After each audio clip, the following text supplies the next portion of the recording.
Estamos de volta para a gente repercutir um pouco mais a vitória de ontem sobre o Corinthians, vitória importantíssima, 3-1, resultado que colocou o Fluminense na vice-liderança do Campeonato Brasileiro. E como é bom olhar para a tabela, a gente está indo agora para a 10ª rodada do Brasileirão, o Fluminense está empatado com o Palmeiras, mesmo número de pontos, mesmo número de vitórias, atrás apenas no saldo de gols. Ontem o Bahia ganhou o Atlético, chegou a 17 pontos, São Paulo empatou o seu jogo também ali com 17 pontos.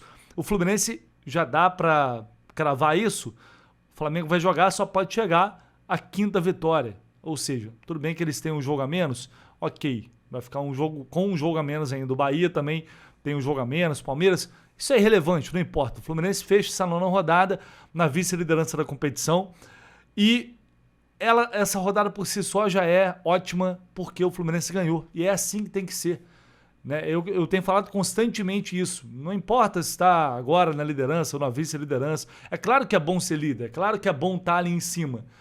Mas o primordial é a consistência, é a regularidade, é se manter entre os primeiros colocados. É isso que o Fluminense tem que fazer até a parada para a Copa do Mundo. E, cara, quando a gente olha para os números, Fluminense como mandante no Maracanã, em jogos de Campeonato Brasileiro, são 14 vitórias consecutivas. Gente, isso é muita coisa, porque a gente está falando de Campeonato Brasileiro. A gente sabe o quanto é difícil o Campeonato Brasileiro.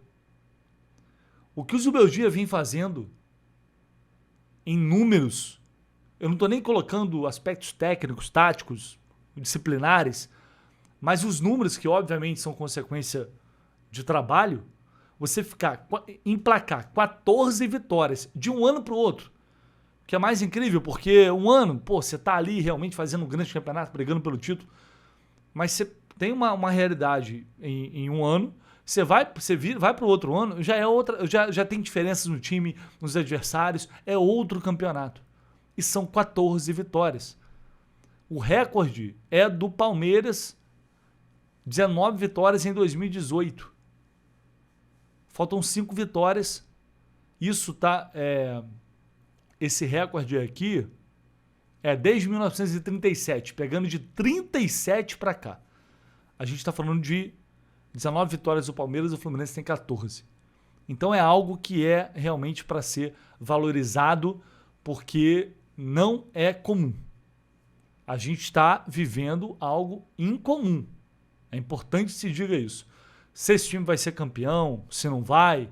Se esse time vai jogar mais bola do que jogou de 23, por exemplo, que ontem eu já vi gente falando isso. Para mim são realidades muito diferentes, momentos diferentes. Eu pouco me importa, sinceramente, se vai jogar mais, se vai jogar menos. O que a gente quer é ver o Fluminense chegando para conquistar título. E nada me tira da cabeça que isso é realmente possível. Ela pode chegar no final do ano, não ter ganhado nada, e depois vão olhar para trás, vão dizer, tá vendo como você foi idiota? Não tem problema. É o que eu estou sentindo e é o que eu acredito com base naquilo que eu tenho visto de trabalho. Só como setorista do Fluminense, estou caminhando para daqui a pouco para 10 anos, só como setorista, só como repórter. E poucas vezes eu senti firmeza num trabalho como eu estou sentindo agora, como um todo, tá? Porque tem trabalho que dá resultado, não necessariamente é muito bom. E tem trabalho que é muito bom que não dá resultado. Esse trabalho é muito bom e ele está dando resultado. Se vai ser suficiente ou não, o futebol não nos permite cravar nada. Infelizmente, nem sempre o melhor vence, nem sempre quem está melhor, quem está fazendo as coisas certas vence. É assim que funciona o futebol. Às vezes você faz tudo certinho e não ganha nada. E o outro que está lá, os trancos, os barrancos, vai lá e ganha. Cara, nada mais futebol que isso. Então tem que fazer o dever de casa, tem que fazer o trabalho certo, da maneira correta, porque as coisas naturalmente vão acontecer. Tem muita temporada ainda pela frente e a gente vai ter que... Eu tenho como... Aí é uma questão minha, né? Eu tento sempre baixar um pouco a expectativa, porque senão depois o tom pode ser grande. Tento tirar um equilíbrio.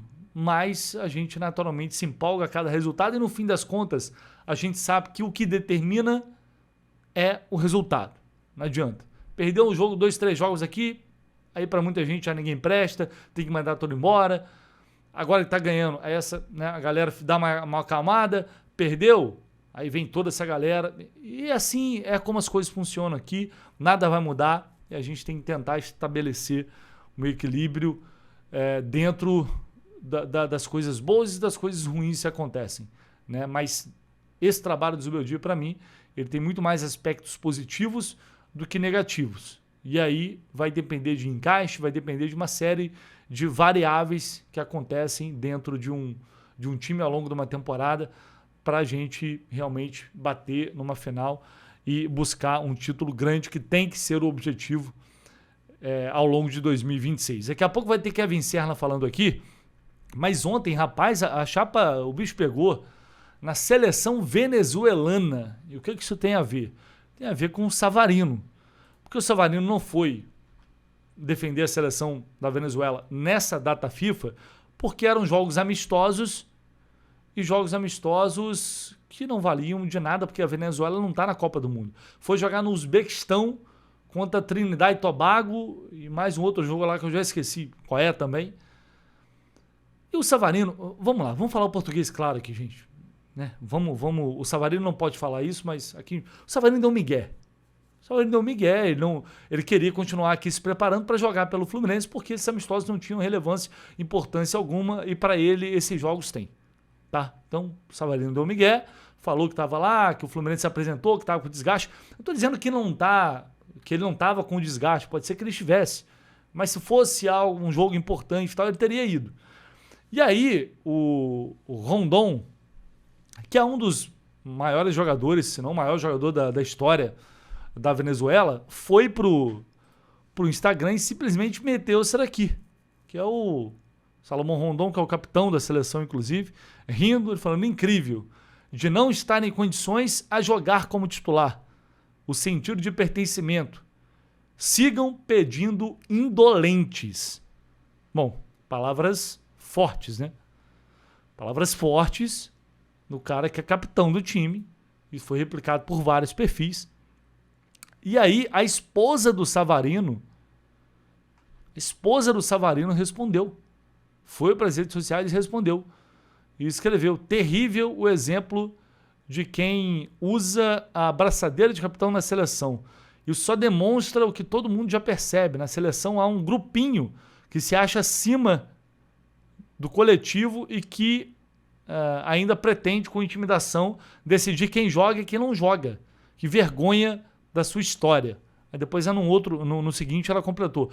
Para quem costuma se chamar de capitão da seleção e com suas imaturidades, o que faz é deixar um clima pesado, como sempre faz. Como pessoa, é uma tremenda merda. Rapaz, que loucura, hein? Bom, é claro que isso não caiu bem para alguns jogadores que foram para cima. Porque veja bem, cara, todo mundo tem uma certa razão nessa história. Porque os jogadores que foram para lá, viajaram, foram jogar esse amistoso e largaram também seus clubes ali, os caras ficam meio putos que, porra, a gente tá aqui e o cara meteu o migué e não veio. Então, o cara tem um certo direito também de ficar puto, eu entendo isso. Agora, vamos lá também, por outro lado, o Savarino, o ganha-pão do Savarino é no Fluminense. Quem paga o salário do Savarino é o Fluminense. Tinha jogo importante, ele aproveitou o data FIFA para se recuperar, descansar e jogar, porque eu jogava amistosos que não valia nada. Então, cara, na moral, convoca moleque, convoca, sei lá, jogadores que não atuaram ainda, que querem ter uma oportunidade na seleção, e deixa os caras que são jogadores principais de seus times quietos lá nos clubes, pô. É uma questão de bom senso também, pelo amor de Deus, né? Então, sinceramente, o Savarino tá certo. Ele tá certo agora. É claro que isso pode impactar lá na frente, numa convocação. É possível. Clima gostosinho, para não dizer o contrário, lá na seleção venezuelana. Eu acho que isso, falar em clima gostosinho, simplesmente o pai do Nino, o seu Marcílio, concedeu uma entrevista ao canal Pode Porco. E aí ele disse isso daí. A torcida quer o melhor para o seu clube, para o seu time, e desconsidera muitas vezes que a decisão do atleta precisa ser pautada por vários aspectos, vários fatores, né? A gente sabe que no mundo do futebol a gente tem respeito, tem gratidão, né? Mas a gente, como, né, o jogador, o técnico, como profissional, ele tem de fazer decisões que eventualmente ele precise, né, passar por cima daquela coisa da paixão futebolística. Tá certo, Então, respondendo objetivamente, é possível que uma coisa assim não fosse bem aceita pela torcida do Fluminense, como não seria nenhuma torcida, né? Assim, ter uma pretensão de uma volta de um ídolo, de alguém que foi importante na conquista, a maior conquista, mas a gente, se acontecer, todo mundo precisa entender que faz parte da vida profissional de um jogador. Perdão, só falei pode, porco errado, é porco na rede, tá? O pai do Nino deu uma entrevista, eu nunca vi o pai do Nino dando entrevista, que já deu pra Globo em entrevista, numa matéria que eles fizeram e tal, mas não assim, eu não tinha visto ainda. E aí o pai do Nino resolveu falar. E falou isso daí. Então, é o que eu falei aqui recentemente. Vamos lá. O Nino vai pro Palmeiras, cara. A não ser uma hecatombe que o Fluminense, sei lá, consiga um milagre, alguma coisa. Acho que está tudo muito evidente que o Nino vai pro Palmeiras. Qualquer coisa diferente disso hoje vai me surpreender. A realidade é essa. E aí vai ter mais uma galera que vai tratar mais um traidor, mais um traíra. Que na verdade eles saem falando e falam que vão voltar, que um dia vai voltar. O Nino não deu uma entrevista como o Ares deu, fazendo promessa. Foi diferente. Mas é o campeão da Libertadores, é um ídolo do torcedor e todo mundo esperava que quando ele voltasse ao Brasil, ele fosse dar pelo menos a prioridade ao Fluminense. Não deu prioridade a coisa nenhuma. Pelo menos não por tudo que tem saído até agora na mídia. Desde o ano passado. Essa que é a verdade. Isso é mais um exemplo que, é claro, a gente tem aí o Germancano ontem ovacionado pelo torcedor. Aliás, mais uma festa linda, bonita, maravilhosa. A torcida do Fluminense com o Cano, esse reconhecimento. Infelizmente, fisicamente, ele não tá chegando ao fim, né? A verdade é essa, mas reconhecendo o seu ídolo. E o futebol vive disso também. É assim que funciona, mas isso vale para o Nino, vale para qualquer jogador. Por mais importante que seja, ninguém é maior que o clube. Ninguém pode ser maior que o clube. E também porque, assim, às vezes a gente critica a postura desse ou daquele cara, e aí o torcedor cai de porrada na gente, ou cai, né, de crítica em cima do outro torcedor também que tem uma visão, às vezes, diferente, contrária. E no fim das contas, é isso daí que acontece. O cara vai ver o que é melhor para a carreira dele, o que ele acha que é melhor para a carreira dele, onde ele vai ganhar mais dinheiro, seja lá qual for o motivo, às vezes não é só dinheiro, é uma série de coisas. E no fim das contas, cara, é isso. O futebol é assim. O profissional tá lá, vai escolher o que é melhor para a vida dele. E a gente tem que entender que quem ama um clube acima de qualquer coisa é o torcedor. É só o torcedor. Quem vai ficar aqui, comemorar as vitórias, passar sufoco, se desesperar, chorar até o fim, é o torcedor. O jogador, de uma forma geral, não tá nem aí pro clube. É a gratidão, é grato. Grato, não tem dúvida nenhuma que o Nino é grato ao Fluminense, mas é grato aqui. Agora o meu aqui primeiro, e é isso. Se der, tamo aí. Se não der, também um abraço e segue a vida. É assim, é assim. Então, para mim vai ser particularmente muito triste, porque o Nino para mim é um ídolo, um cara que eu gosto muito e não vou deixar de gostar. Vou ficar chateado, obviamente, como todo mundo, porque para mim vai ser uma decepção. Queria muito ter o Nino aqui de volta, mas a gente tem que olhar para frente, é o que eu sempre falo. Olhar para quem está aqui agora e para quem quer realmente vestir a camisa do Fluminense. Quem não quer, um abraço. Porta-rua, sementinha da casa. Vamos... E quanto mais a gente entender e se contentar com isso, melhor também. Vamos com o Kevin Serna. Falou ontem na Zona Mista, trazer um trecho aqui da entrevista do Serna. Ficou uma entrevista bem legal, bem bacana. Para quem não assistiu no Jornada, no nosso pós-jogo ontem, vou trazer aqui para vocês. Depois a gente volta para fechar. Serna, boa noite. Parabéns pelas participações e gols e pela vitória. Duas participações em golaços, né? Logo nos dois primeiros, um chapéu no primeiro gol. O segundo, tinha a opção do Savarino, você tentou fazer o gol, merecia, né? Bateu na trave, acabou vindo rebote pro Hércules. Queria que você falasse desse sentimento de voltar a ser titular e participar desses dois gols. E, claro, se essa participação ainda mexe um pouquinho com você em relação à convocação final para a Copa do Mundo da Colômbia, né? Obrigado. Buenas noches. Sí, bueno, gracias a Dios hoy pude hacer un gran juego, vengo trabajando para eso. Sabemos que en el time está difícil de titular porque tengo caras que están en un buen momento también, están haciendo un trabajo bom, mas eso ayuda al time y uno como pessoa a mejorar, ¿no? Así que, y eso también ayuda a aumentar el nivel del time, así que bueno, espero meter ahí un poquito de presión también. ¿Y para convocación? Bueno, estamos trabajando para isso, mas como sempre falo, com muita humildade e trabalhar dia a dia. Está muito difícil o time de Fluminense porque todos estão atravessando um grande momento, mas isso serve, como falei há um momento, serve para melhorar o nível do time, saber que ninguém se pode relaxar porque tem caras que estão aí esperando seu momento como todos e bueno, estamos trabalhando e fazer que o nível do time siga mantendo. Essa competição dá um gás a mais? Siempre sabemos que por ahí si uno erra, tiene que aprovechar, el otro tiene que ser así para mejorar, ¿no? Eso hace parte de fútbol, de la vida, saber que tem un cara ahí que está esperando su momento, entonces uno no se puede relajar, así que bueno, eso ayuda a seguir trabajando día a día más fuerte y enfocado. Tá. Serna, parabéns pela atuação, pela vitória aqui. Queria te perguntar, a Fluminense agora subiu bastante na tabela, está praticamente imbatível como mandante.